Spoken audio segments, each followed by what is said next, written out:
Spy charges against NSA leaker Edward Snowden. It's unclear where Snowden is this morning, perhaps still in Hong Kong, but we do know where the Justice Department wants to put him. Behind bars. The former National Security Agency technician now faces charges of espionage and theft of government property. Here with the latest on that is CBS News senior correspondent John Miller, a former assistant deputy director of national intelligence. John, good morning to you. Good morning. So there's been so much talk of extradition. He's still in Hong Kong. What will happen next? Well, it's a complicated process, but fairly well honed with Hong Kong. We have an extradition treaty that was kind of forged in 1996. It was hammered through. It's been in force since 1998, and it's been used a lot. So that's the good news, which is this won't be a rusty process. The complicating factor is it's a complicated process. So now they go get a provisional arrest warrant, and then the Hong Kong authorities receive that, and then they theoretically arrest him and hold him on that. Then one of two things happen.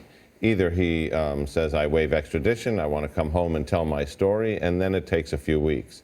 On the other hand, if he says, and he's said he intends to, I'm going to fight extradition, and he mounts a big defense and hires a local lawyer and gets another from the United States, and they come over, it could take months and months. Sometimes it's taken years. Right. Espionage is a very serious charge. Are you surprised at the severity of these charges? Well, it's the espionage statute, Anthony, has, everything from Robert Hansen to Russian spies, people who infiltrate the country and are passing, briefcases in hidden locations.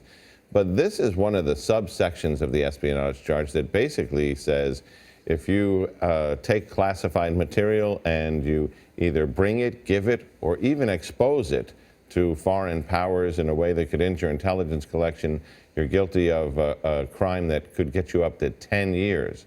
So it's not one of those life sentence charges, but it's a significant charge that the prosecutors feel fit the case, but also, and it's important, fits within the context of the charges that are included in our extradition treaty with Hong Kong. It would seem then that this is really a precedent-setting case. Does the government have some sense of we have to send the right message?